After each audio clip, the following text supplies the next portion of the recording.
Hello, नमस्कार, आदाब, सत श्री अकाल और अस्सलाम वालेकुम। मैं हूं मोहम्मद अहमद काज़मी, लेकर आया हूं आपका पसंदीदा कार्यक्रम आपके रूबरू।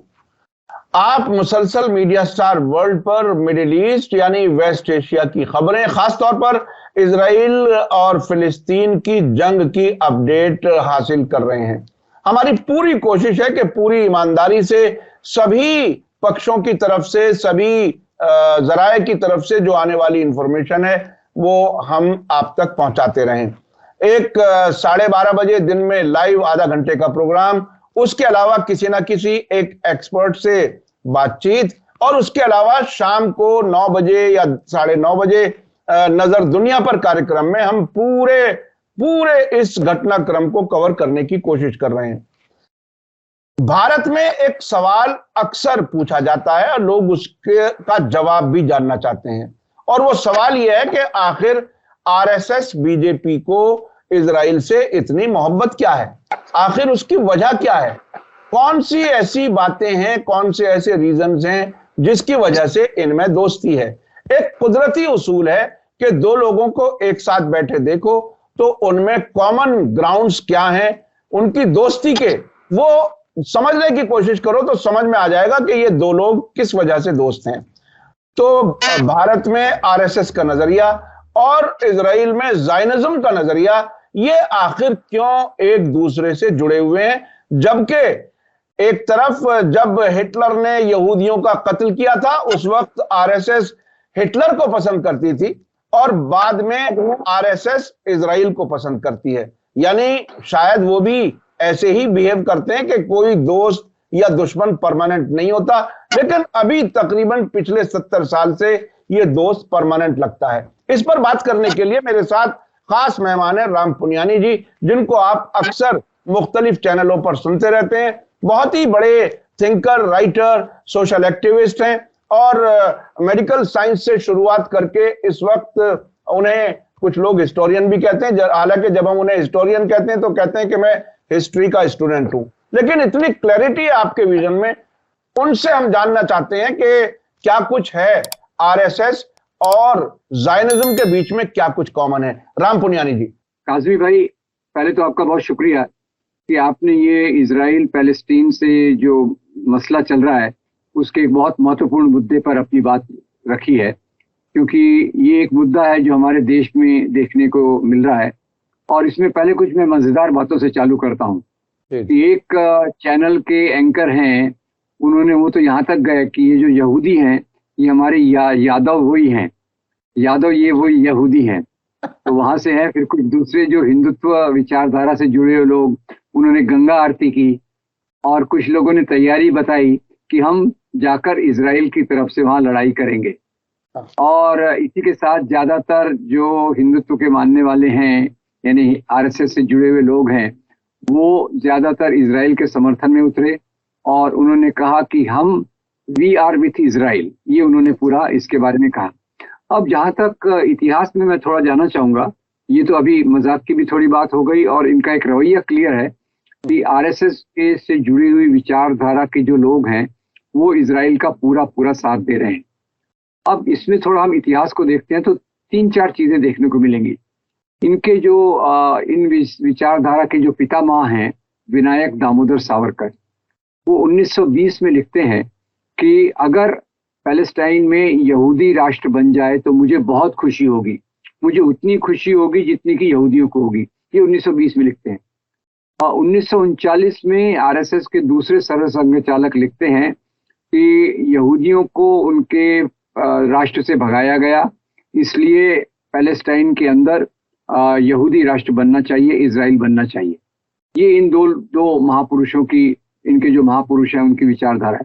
उसके बाद पर भारत ने जैसा इसका स्टैंड लिया, शुरू से काफी अच्छा स्टैंड लिया, ये आप बता चुके होंगे। महात्मा गांधी ने कैसे कहा पैलेस्टाइन पैलेस्टीनियों का है, जैसे इंग्लिश लोगों का है, वगैरह वगैरह। उसके बाद भारत सरकार की नीति भी यही रही है कि हमने पैलेस्टाइन को रिकॉग्नाइज किया और इजराइल से राजनीतिक संबंध भी नहीं रखे। अब इजराइल से बाद में जैसे समय के हालात बदले तो राजीव गांधी पहले प्रधानमंत्री थे जिन्होंने इसमें पहल की कि भाई अब ये सच्चाई है तो इसको मान लेना चाहिए। 1992 के बाद फिर भारत सरकार ने इजराइल को रिकॉग्नाइज करके ज्यादा उनसे संबंध रखना चालू किए। पर इसके पहले एक आपने देखा होगा कि अटल बिहारी वाजपेयी का एक पुराना स्पीच वायरल हो रहा है, जिसमें एक समय पे इस लाइन को लेते हुए उन्होंने कहा था कि इजराइल के लोगों ने पैलेस्टाइन की जमीन पे कब्जा करके रखा है और ये कब्जा उन्हें खाली करना चाहिए। ये अटल बिहारी वाजपेयी की पुरानी स्पीच है। पर खैर, जब वो प्रधानमंत्री बने तब तक भारत इजराइल में थोड़ी सी नरमी आ गई थी, संबंधों में नरमी आ गई थी। उसके दो और कारण भी थे। इजराइल ने वॉर के एरिया में, युद्ध के क्षेत्र में काफी विकास किया, एग्रीकल्चर में, खेती में काफी विकास किया, इसलिए उनसे संबंध बनाने की जरूरत पड़ी। और 2002 या 3 में इजराइल के प्राइम मिनिस्टर को वाजपेयी जी ने बुलाया और यहाँ उनका सही रंग दिखा। वाजपेयी जी ने जब इजराइल के प्रधानमंत्री को बुलाया 2003 में या 2 में, तो उनका सही रंग दिखा और उन्होंने कहा हम साथ साथ हैं, क्योंकि हमको वॉर ऑन टेरर, ये मुसलमान तथा कथित इस्लामिक आतंकवाद या मुसलमानों के खिलाफ जो एक मुहिम छोड़ने की बात थी, उसका एक ये डॉग विसल शब्द था। उसमें वहां दिखी कि दोनों में एक प्रकार की समानता है। और इसके बाद फिर नरेंद्र मोदी तो इजराइल के बारे में काफी आते जाते रहे हैं। इजराइल से इन्होंने काफी शेयर किया है, जो हमारा वॉर टेक्नोलॉजी, स्पाइंग, उससे स्पाईवेयर भी इन्होंने खरीदा था और ये सब चीजों के चलते उन्होंने इजराइल को साथ दिया। अब तीसरी बात यह है कि वैसे हमारे संबंध तो वेस्ट एशिया के देशों से ज्यादा गहरे हैं, क्योंकि हमारे लोग वहाँ काम करते हैं, हमारी चीजें वहाँ बिकती हैं, हम उनसे चीजें खरीदते हैं, ये एक बात है। पर इजराइल में एक इनका, जैसे आपने शुरू में अपनी प्रस्तावना में रखा, एक दूसरी बात है जो इनको इजराइल की तरफ से आकर्षित करती है। तो बात यह है कि इस प्रकार की राजनीतिक विचारधारा जो धर्म के नाम पे चलती है, वो धर्म के नाम पे चलने वाली राजनीति खुद के धर्म को श्रेष्ठ बताती है और दूसरे के धर्म के खिलाफ नफरत पैदा करती है। हिटलर ने यही किया। हिटलर ने जब यहूदियों के साथ ये किया तो उसके पीछे यही बात थी कि वो आर्य नस्ल क्रिश्चियन धर्म जिसको मानता था, उसको वो ज्यादा श्रेष्ठ मानता था और उसने यहूदियों के साथ उस प्रकार का एक खतरनाक ये व्यवहार किया। अब गोलवलकर को देखिए, एक तरफ वो हिटलर की तारीफ कर रहे हैं कि भाई यही रास्ता है एक राष्ट्र बनाने का, उसी के साथ वो ये बात भी कर रहे हैं कि पैलेस्टाइन में यहूदियों का राष्ट्र बनना चाहिए। तो बात क्या है उसमें? मैं एक कॉमन बात ये देखता हूँ कि जो आज का इजराइल है वो ज्यादातर, ये पैलेस्टीनियंस में 86% पहले मुसलमान थे, वो उनको टारगेट कर रहे हैं और यहाँ आरएसएस मुसलमानों को टारगेट कर रहा है। तो ये मुझे एक कॉमन थ्रेड दिखता है कि जहां भी जो कोई मुसलमानों के खिलाफ खड़ा हो, आरएसएस उसको अप्रिशिएट करता है। और वास्तव में देखा जाए, ये एक बात देखिए, और दूसरी देखिए कि जो हिटलर की विचारधारा थी, अब मैं विचारधारा की बात कर रहा हूँ, फाशिज्म की विचारधारा जो माइनॉरिटीज को टारगेट करती है, जो इजराइल में आज जायोनिस्ट की विचारधारा है जो मुसलमानों को टारगेट करती है, और जो आरएसएस की विचारधारा है जो यहाँ के मुसलमानों को टारगेट करती है, तो विचारधारा के लेवल पे ये तीनों एक जैसे हैं। भले ही हिटलर और जायोनिस्ट, हिटलर यहूदियों का कत्लेआम कराया, पर जो हिटलर का तरीका था ये एक प्रकार का नस्लवाद का, वही नस्लवाद जायोनिस्ट भी स्वीकार कर रहे हैं और उसी प्रकार का नस्लवाद आरएसएस भी स्वीकार कर रहा है। तो इनकी जो गहरी दोस्ती है वो विचारधारा के आधार पे है। इनकी जो गहरी दोस्ती है वो तानाशाही के सिद्धांतों को मानने के आधार पे है। इनकी जो गहरी दोस्ती है खास तौर से जायोनिस्ट और आरएसएस की, वो मुसलमानों की नफरत पे टिकी हुई है। इसीलिए आप देखिए, अब ये लोग जो आरएसएस की विचारधारा से मिलते जुलते लोग हैं, गंगा आरती करने चले गए इजराइल के लिए और फिर वो यादव को यहूदी बता रहे हैं। तो ये सब इनका एक जो अंधभक्ति, जो इस प्रकार के मुसलमान नफरत के बारे में के साथ जो इनकी एक प्रकार की अंधभक्ति विकसित हुई है, उसके चलते समस्या को बिना समझे ये इजराइल को समर्थन करना चाहते हैं, इस बात को बिना जाने कि इजराइल की जो विचारधारा है वो जायोनिस्ट है, वो सभी यहूदियों का भी प्रतिनिधित्व नहीं करती। ये तो आप मेरे से ज्यादा बताएंगे कि आज जो दुनिया भर में प्रदर्शन हो रहे हैं उसमें बहुत सारे प्रदर्शन बहुत सारे प्रदर्शनों में यहूदी लोग इजराइल के खिलाफ हिस्सा ले रहे हैं। अब ये इन अंधभक्तों को नहीं पता और आरएसएस के मानने वालों को नहीं पता, उन्हें एक ही बात पता है कि जो जायोनिस्ट हैं वो मुसलमानों को खदेड़ रहे हैं, मुसलमानों पर अत्याचार कर रहे हैं, और ये उनकी विचारधारा से मेल खाता है, क्योंकि आरएसएस की विचारधारा की शुरुआत ही यहाँ से होती है कि भारत में सब अच्छा अच्छा था, हिंदू राष्ट्र बहुत अच्छा था, और ये जो मुसलमान आए, बाद में जो क्रिश्चियन आए, इनके कारण भारत में समस्या पैदा हुई। तो यहाँ से इनका जो कॉमन थ्रेड है, जो इनकी एक सरी की जमीन है, वो यहाँ से चालू होती है।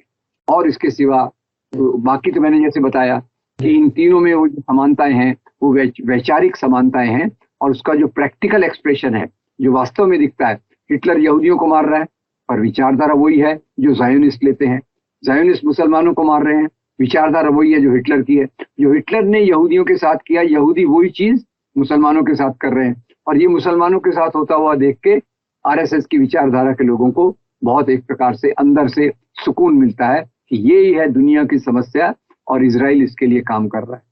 अच्छा, मुझे एक चीज याद आई इस बीच में जब आप बता रहे थे, जायनिज्म का जो नजरिया है उसकी एक मिसाल हमने इस जंग से कुछ दिन पहले देखी। यरूशलेम से ऐसी वीडियो सामने आई जिसमें यहूदी नौजवान लड़के ईसाइयों के चर्च के सामने थूकते हुए गुजर रहे थे, और इससे पहले कई वाकयात ऐसे हुए हैं। आखिर वो कौन सी ऐसी वजह है कि जो क्रिश्चियन हुकूमतें हैं, जिसमें अमेरिका और यूरोपियन हुकूमतें सरफहरिस्त हैं, और वही सबसे ज्यादा ताकतवर हैं बज़ाहिर, जैसे कि आप जानते हैं, वो आखिर उस जायनिज्म को जो ईसाइयों को भी जलील करता है उसको क्यों बर्दाश्त करते हैं? क्या वजह है? ये बहुत अच्छा सवाल है आपका। एक्चुअली तो क्या है कि ये जो पूरा एरिया है, पहले ब्रिटेन की राजनीति एक प्रकार की थी, उसके बाद से अभी अमेरिका इसका सरगना बन गया है, और अमेरिका ने हमेशा इजराइल का साथ दिया है।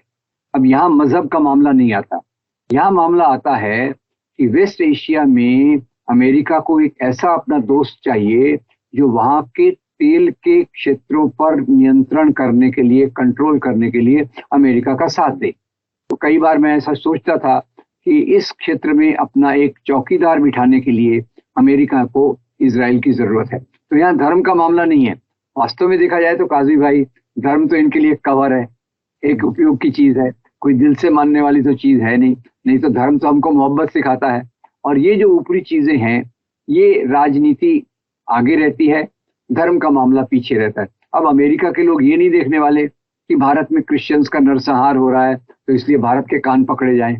वो तो ये देखेंगे कि अभी हमको चाइना के खिलाफ खड़ा होना है तो इसलिए भारत से दोस्ती करो।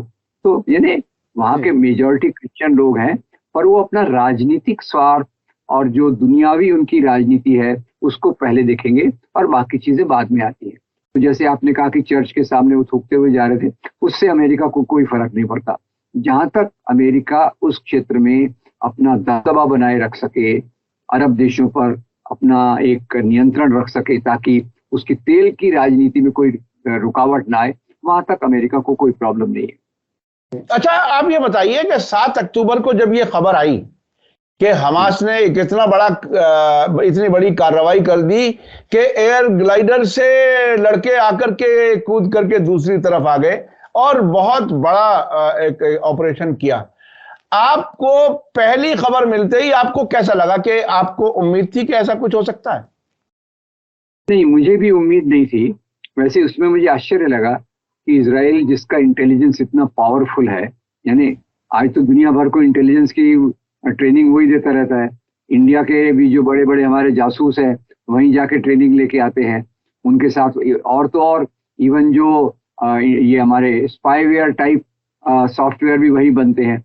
तो उसको मुझे एक आश्चर्य लगा कि ये तीनों तरफ से हमास ने हमला किया और इजराइल को पता नहीं। ये एक आश्चर्य की बात मेरे दिमाग में रही। तो या तो उसमें हमास ने अपना काम बहुत चालाकी से किया, या इजराइल क्यों नहीं पता कर सका, वो मेरे लिए अभी तक एक गुत्थी बनी हुई है। क्योंकि वो दावा करते हैं और दूसरे लोग भी इसको मानते हैं कि उनका इंटेलिजेंस नेटवर्क बहुत पावरफुल है। तो वहाँ उनका या तो फेलियर है या कुछ और बात। अच्छा, आपको ऐसा नहीं लगता कि ये जो ताकत हमें आपको दुनिया को बताई गई थी कि इजराइल एक ऐसी फौज है जो कोई उसे हरा नहीं सकता। उसकी खुफिया एजेंसी जेम्स बॉन्ड है जिसे दुनिया के हर वाकई का पता होता है। ये जो ख्याल था, इस बीच में हम एक बयान सुनते थे पिछले कुछ सालों में लेबनान के हिजबुल्लाह के लीडर हसन नसरुल्लाह का। उनका कहना था कि इजराइल की हकीकत एक मकड़ी के जाले से ज्यादा नहीं है। अब जिस तरह से घुस करके आ गए ये सब इतनी बड़ी तादाद में, तो इसमें तो ऐसा लगता है कि मकड़ी का जाला ही था और ये सिर्फ मीडिया का प्रोजेक्शन था।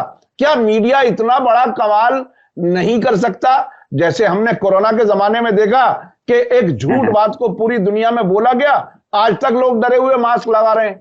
आपको नहीं लगता कि ये सारा मीडिया का प्रोपेगेंडे का कमाल था जिससे हम ये समझ रहे थे या दुनिया के मुल्क ये समझ रहे थे कि इजराइल इतना ताकतवर है?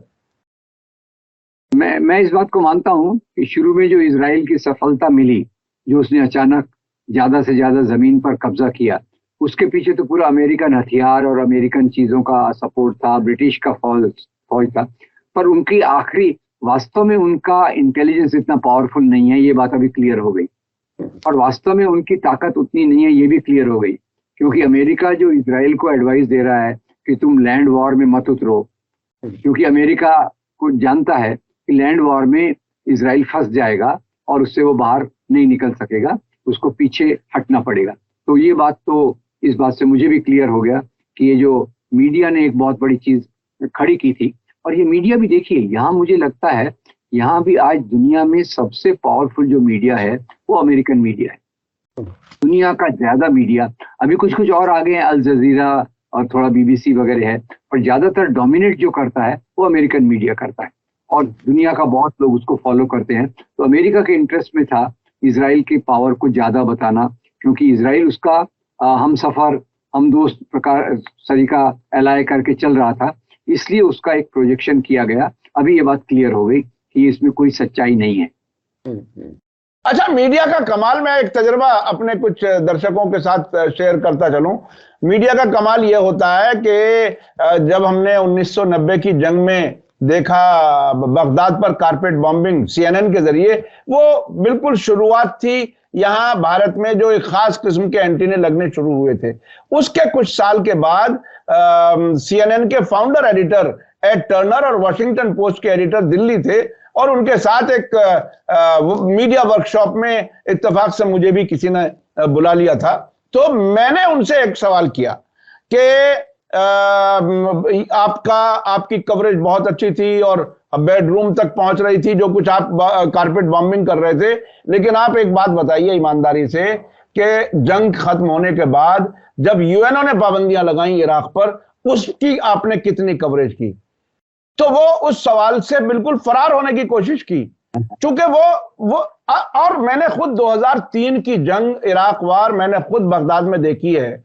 और जो उनका जेम्स क्लेंजी एक बड़ा रिपोर्टर था सीएनएन का, वो इस हद तक नीचे गिरता था रिपोर्टिंग में, our forces did that, our forces did that, ये कहता था वो। तो ये उनके मीडिया का कमाल है। अच्छा, मैं अब एक और पहलू पर आपसे बात करना चाहता हूं, वो ये कि हमारे पास जो अब खबरें आ रही हैं रोजाना इजरायली मीडिया से ही, वो लेबनान के बॉर्डर के नजदीक के इलाकों से, गाजा के नजदीक के बॉर्डर के इलाकों से अपनी बस्तियों को खाली करा रहे हैं, जिसमें यहूदी बस रहे थे उनको खाली करा रहे हैं और वहां बहुत खौफ है, डर है। क्या आपको लगता है कि इस हमास की कार्रवाई के नतीजे में वो जो ग्रेटर इजराइल का ख्वाब था वो चकनाचूर हो गया और अब इजराइल सुकड़ता हुआ नजर आ रहा है? ये सुकड़ता हुआ इजराइल कहां पहुंचेगा? देखिए, ये जो इजराइल के पावर का गुब्बारा था वो इस लड़ाई से टूट गया है। और पहले जो एक ख्वाब देखते थे अखंड इजराइल टाइप, और पैलेस्टीन को मानते थे कि पैलेस्टीन कौन है, जैसा गोल्डा मेयर ने कहा था पैलेस्टीनियन क्या होते हैं हमें तो नहीं पता, तो अभी वो गुब्बारा तो मेरे ख्याल से फूट गया। अभी उनको रियलिस्टिक होकर खुद का जितना एरिया है, उनके यहूदी और न मारे जाएं, और उनको अभी अंदाज हो गया है कि लोगों में जब गुस्सा होता है, जब लोगों को आप बहुत दिनों तक टॉर्चर कर सकते हो, अत्याचार कर सकते हो, और उसका जवाब भी लोगों की तरफ से आपको मिलेगा। और अभी वो बात इजराइल को रियलाइज हो रही है, ऐसा मुझे लगता है। इसीलिए वो हमास और लोकल रेजिस्टेंस, अब रेजिस्टेंस में भी हमने देखा लैला खलीद भी थी, यासर अराफत भी थे, और अभी हमास सबसे ज्यादा पावरफुल है। तो ये उन्होंने देखा, बीच में हमास तो पावर में भी आ गया था, इलेक्शन से जीत के भी आ गया था।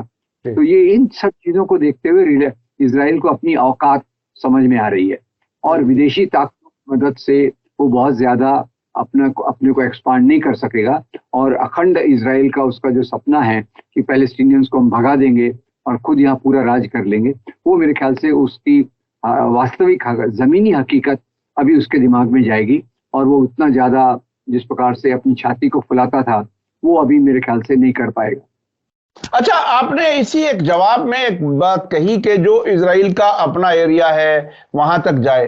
क्या आप इजराइल को लेजिटिमेट मुल्क मानते हैं? नंबर एक, क्या ये पूरी तरह से फिलिस्तीन की जमीन पर नहीं है?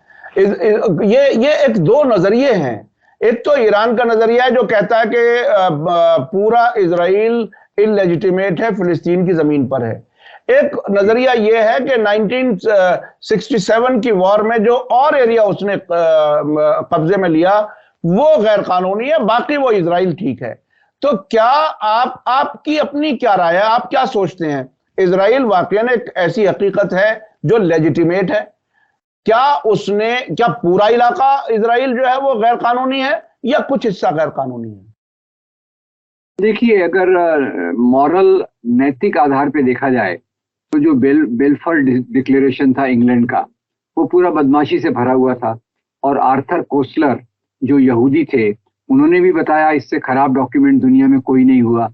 और बहुत सारे जो यहूदी लेखक हैं उन्होंने भी बताया कि ये पैलेस्टीनियंस पर एक अत्याचार है, बेलफर डिक्लेरेशन। अब ये सच्चाई तो, ये मॉरलिटी तो यही है कि ये पैलेस्टीनियन की जमीन है, और जायोनिस्ट लोगों ने प्लानिंग करके वो जो जूइश नेशनल फंड खड़ा किया और जमीनें खरीदी, और वो बाद में जो इवन डिक्लेरेशन जो हुआ तो उस समय 30% यहूदी थे और 55% लैंड उनको दे दी गई। तो टू नेशन की जो थ्योरी आई उसका भी भारत ने विरोध किया था। उसने कहा था टू नेशन मत रखो, एक ही नेशन रहे, उसके अंदर दो राज्य बने जो एक नेशन के अंडर में रहे। तो भारत का तो शुरू में ही नेहरू के समय का यही पोजीशन था। तो मेरे ख्याल से वो पोजीशन ज्यादा सही है। और क्योंकि अब ये भी हकीकत है कि इतने यहूदी लोग वहां आ गए हैं, और मानवता के आधार पे यहूदियों में सभी जायोनिस्ट नहीं है, जायोनिस्ट एक छोटा तबका होता है। तो आम लोगों के हिसाब से एक लिमिटेड एरिया में उनको रखा जाए, और यूनाइटेड नेशंस ने इसमें निष्पक्षता से काम करना चाहिए। क्योंकि अभी तक यूनाइटेड नेशंस ने भी जो रिजोल्यूशंस पास किए हैं, इजराइल ने किसी रिजोल्यूशन को नहीं माना है, और वो नहीं माना और इसके साथ वो निकल गया क्योंकि अमेरिका उसके पीछे खड़ा था। अभी मेरे ख्याल से वक्त आ गया है कि यूनाइटेड नेशंस को पूरा सपोर्ट किया जाए। यूनाइटेड नेशंस ने जिस प्रकार से फैसला किया था, और पॉपुलेशन के हिसाब से अब यहूदियों को भी वहां से निकालना वो भी मेरे ख्याल से गलत होगा।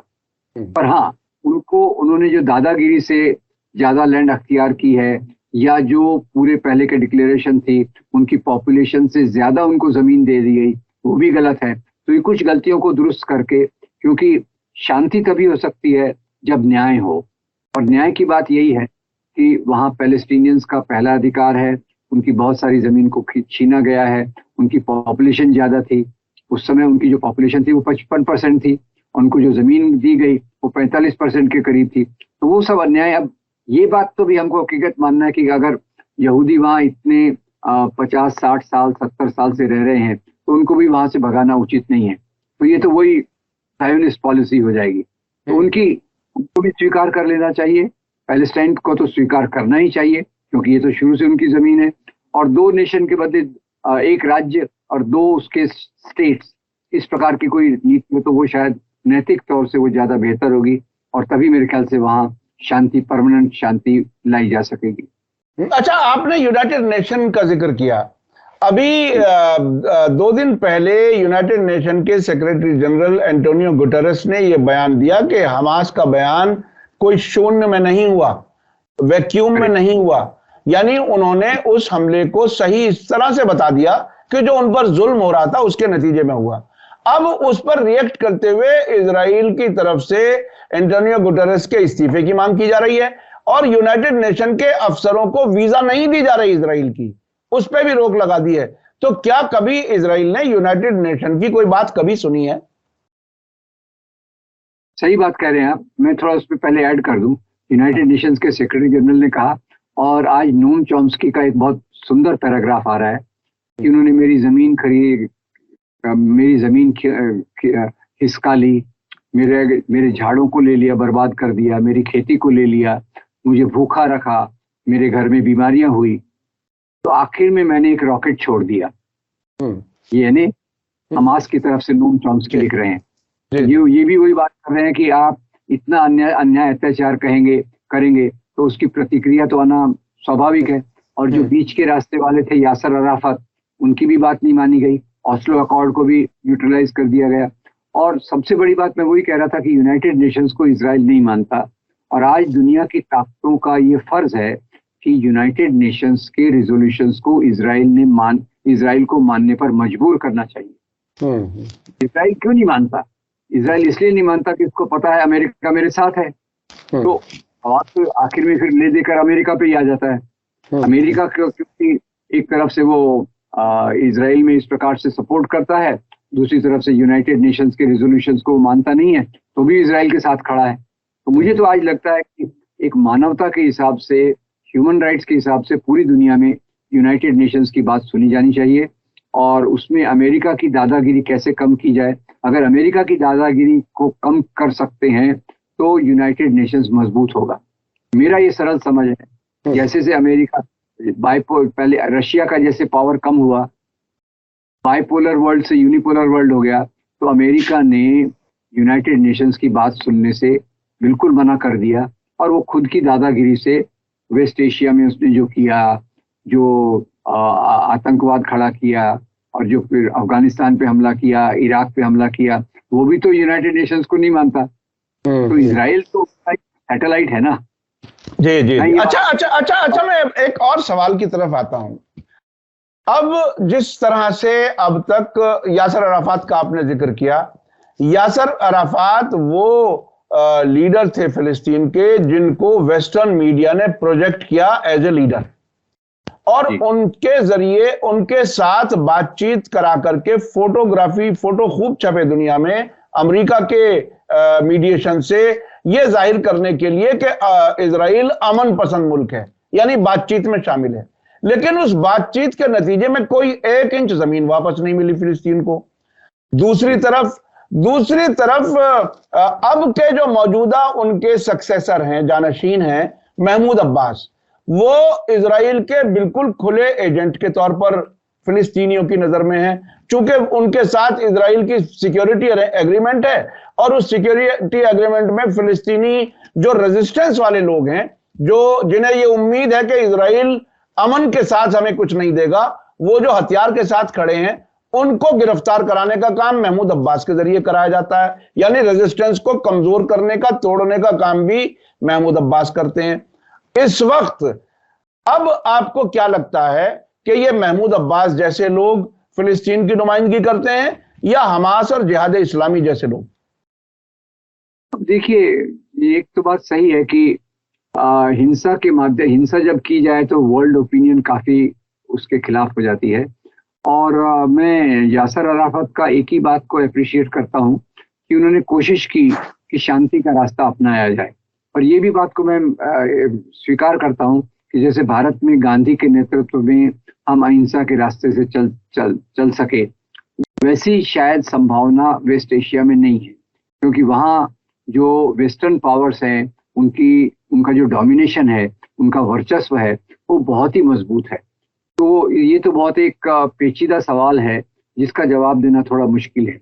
एक तरफ से तो हम शांति की हिमायत करते हैं, और दूसरी तरफ से शांति की बात सुनने वाला दूसरी तरफ भी कोई शांति को वो पहल दे, कुछ उसको महत्व दे, तो ही शांति की बात चल सकती है। इस बात में कोई शंका नहीं है। इसीलिए नोम चॉम्स्की ने वो हमास के समर्थन में जो लिखा है कि मैंने भी एक रॉकेट दाग दिया, क्योंकि आप सब कुछ मेरा छीन रहे हो, मेरे पास कुछ नहीं बचा, तो मैंने रॉकेट दाग दिया। और यूनाइटेड नेशंस के जनरल भी उसी बात को कह रहे हैं। तो ये एक पेचीदा सवाल है जिसका जवाब मिलना मुश्किल है। मैं इस बात को मानता हूँ कि उस एरिया में जैसे हो सकता है ये कि एक न्यूट्रल, पहले जैसे यूनाइटेड नेशंस की फौजें होती थी, आपको पता है कई जी जी देशों में यूनाइटेड की आर्मी जाके वहाँ लोगों को रीअश्योर करती थी, उनकी ओपिनियन लेती थी और उसके हिसाब से पावर बनते थे। वैसी कुछ परिस्थिति एक आदर्शवाद के रूप में मैं रख रहा हूँ। अब रियलिस्टिक क्या होगा, जी रियलिस्टिक तो काफी कहना थोड़ा मुश्किल है। जी जी जी, ये बहुत ही दिलचस्प रहा आपसे बातचीत। और इसलिए भी ये जो अमन की बात आपने कही, मुझे याद आता है जो अब तक के मेरे तजर्बे हैं, जो मैंने देखा है, कई जंगें मैंने खुद कहीं कहीं कवर भी करने का मौका मिला है। और ये जो होती रहती हैं इजराइल फिलिस्तीन के बीच में, जैसे ही इजराइल जरा पलड़ा हल्का होता है तो फौरन ही इजिप्ट और जॉर्डन और इस तरह के मुल्क जो ऑलरेडी एजेंट हैं उनको आगे कर दिया जाता है मीडिएशन कराने के लिए।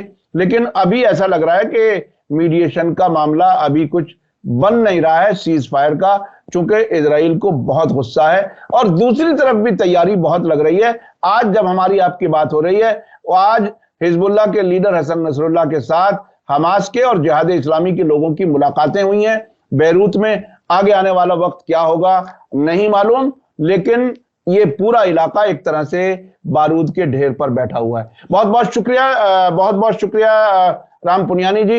इसी के साथ मुझे दीजिए इजाजत। धन्यवाद, शुक्रिया। जय भारत, जय हिंद।